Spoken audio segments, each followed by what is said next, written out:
আচ্ছা, আপনি কি জানেন হার্ড ওয়ার্ক, স্মার্ট ওয়ার্ক আর ডিপ ওয়ার্ক এই তিনটা নিয়ে বিভিন্ন বিজ্ঞানী বিভিন্ন মতামত রেখেছেন।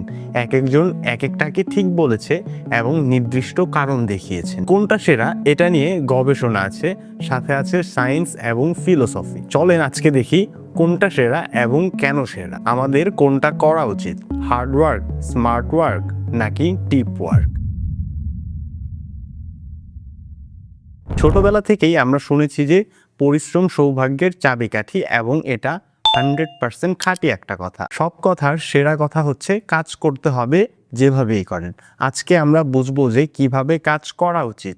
বুঝতেই পারছেন কাজ নিয়ে কথা হচ্ছে, যেহেতু কাজ করতেই হবে, no doubt. So let's get the point. তার আগে বলে রাখি, কোনো কাজকেই ছোট করে দেখার কোনো অপশন নেই। আমাদের সবার কাজকেই সম্মান করা উচিত, কারণ আমরা সবাই সবার জন্য দরকার। চলেন প্রথমে আমরা হার্ড ওয়ার্ক নিয়ে কথা বলি। একটা ব্যাপার লক্ষ্য করে দেখেছেন, আমাদের কাছে এখন কত কিছুর অ্যাক্সেস আছে, ডিজিটাল ডিভাইস, ইন্টারনেট, এআই, আরও কত কিছু। তারপরও আমরা অনেকেই এখনও কিছুই করতে পারি না এই লাইফে।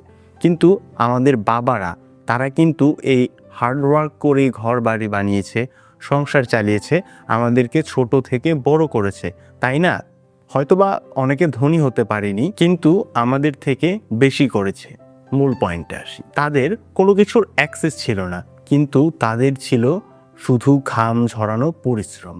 তারা যেটা করেছেন সেটাকে বলা হয় লিনার আউটপুট, অর্থাৎ যত ঘন্টা কাজ ততটুকু ফল। দেখি এই ব্যাপারে সায়েন্স কি বলে। হার্ড ওয়ার্ক আপনার ব্রেনের প্রেফ্রন্টাল কর্টেক্সকে শক্তিশালী করে। এটা ব্রেনের সেই অংশ যা আপনাকে কঠিন সময়ে হাল না ছেড়ে দিয়ে টিকে থাকতে সাহায্য করে। সাইকোলজিস্ট অ্যাঞ্জেল ডুকউর্থ এটাকে বলেন গ্রিট।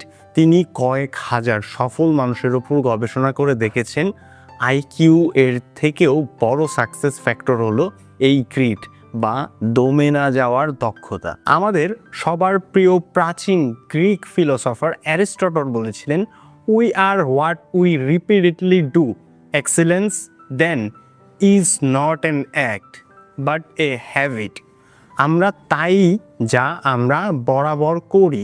শ্রেষ্ঠত্ব কোনো একক কাজ নয়, বরং এটি একটি অভ্যাস। কথাটির মিনিং অনেক বেশি গভীরে। অ্যারিস্টটলের এই কথার মানে একদম সহজ করে বললে দাঁড়ায়, আপনি মাঝে মধ্যে কি করেন সেটা বড় কথা নয়, আপনি প্রতিদিন কি করেন সেটাই আপনার পরিচয়। নিউটনের দ্বিতীয় সূত্র F = mass। নিউটনের সূত্র বলছে, আপনি যত বেশি ফোর্স বা বল প্রয়োগ করবেন, আপনার বস্তুর অ্যাক্সিলারেশন বা সাফল্যের গতি তত বেশি হবে। অর্থাৎ আপনি যদি অলসভাবে বসে থাকেন, তবে কোনো এফ নেই, মানে ফোর্স নেই, আর এফ না থাকলে কোনো রেজাল্ট নেই বা সাফল্যও আসবে না। বাস্তবতা হচ্ছে, আপনি যদি স্মার্ট ওয়ার্ক করতে চান, তার আগে আপনাকে হার্ড ওয়ার্ক করে একটা বেস বা ভিত্তি তৈরি করতে হবে। যেমন একজন ভালো এডিটর হতে হলে আপনাকে আগে ঘন্টার পর ঘন্টা বসে টুলগুলো শিখতে হবে। এই শেখার সময়টা কিন্তু pure hard work, right? So এটা একটা প্রসেস, আপনাকে সব কিছু মধ্যে দিয়ে যেতে হবে। হুট করে আপনি ডিপ ওয়ার্ক করতে পারবেন না, রাইট? এখন বলি হার্ড ওয়ার্কের সমস্যাটা কোথায়। সমস্যাটা হলো, শুধু হার্ড ওয়ার্ক করলে আপনি সারা জীবন সার্ভাইভাল মোডে থাকবেন। আপনি ঘাম ঝরিয়ে সংসার চালাতে পারবেন, কিন্তু বিশাল বড় কিছু করতে গেলে আপনাকে করতে হবে স্মার্ট ওয়ার্ক।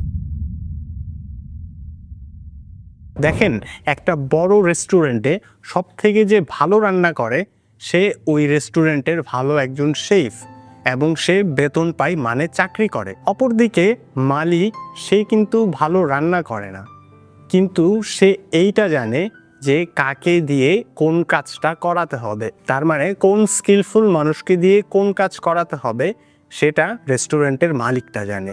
সেম আপনি যে কোনো কোম্পানি দেখলে ব্যাপারটা দেখবেন যে একটা বড় কোম্পানিতে অনেক বড় বড় স্কিলফুল মানুষ চাকরি করে, বাট মালিক যিনি, উনি সব কিছু ম্যানেজ করেন।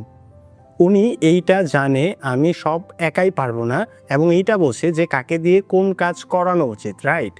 তো এই ব্যাপারটাই হলো স্মার্ট ওয়ার্ক, যেটাকে বলতে পারেন লেভারেজ, মানে একটু চালাকি করা আর কি।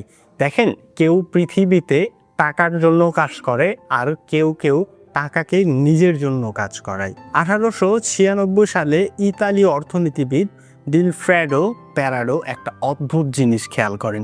তিনি দেখেন ইতালির 80% সম্পদ মাত্র 20% মানুষের হাতে।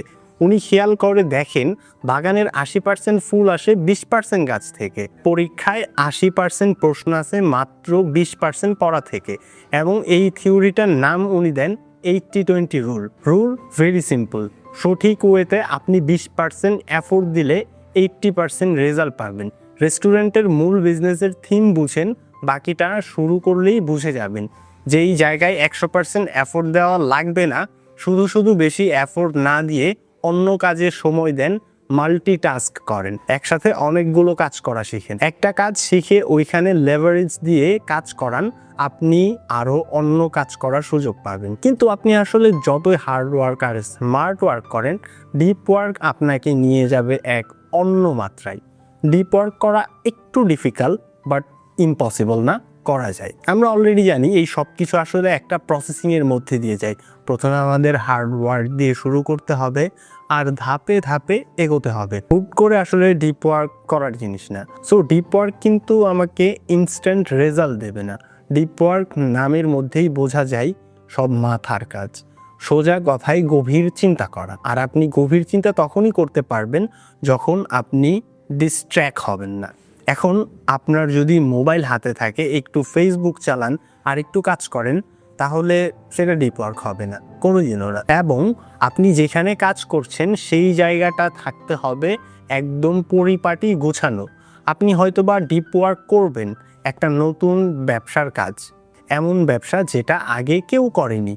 মানুষের প্রবলেম খুঁজে বের করতে হবে এবং তার সলিউশন খুঁজে বের করতে হবে, রাইট? আপনাকে যদি একটা এক্সাম্পল দেই, ইলন মাস্কের স্পেসের কাজটা দেখেন। রুল এইটাই যে রকেট যাবে স্পেসে, বাট সেটা আর ফেরত আসবে না। কিন্তু এখানে ইলন মাস্ক কি করছে, সে রুল মেনটেন না করে এইটা ভাবছে যে আমার রকেট স্পেসে যাবে এবং স্পেস থেকে আবার ফিরেও আসবে।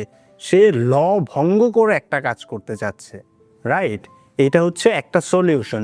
এই সলিউশন করার জন্য তার যেটা করতে হয়েছে এইটা হলো ডিপ ওয়ার্ক। কি পরিমাণের ফোকাস দিয়ে তার টিমকে নিয়ে কাজটা করতে হয়েছে আপনি জাস্ট ভাবেন, তাই না? আপনি অনেকক্ষণ একটানা ডিপ ওয়ার্ক করতে পারবেন না।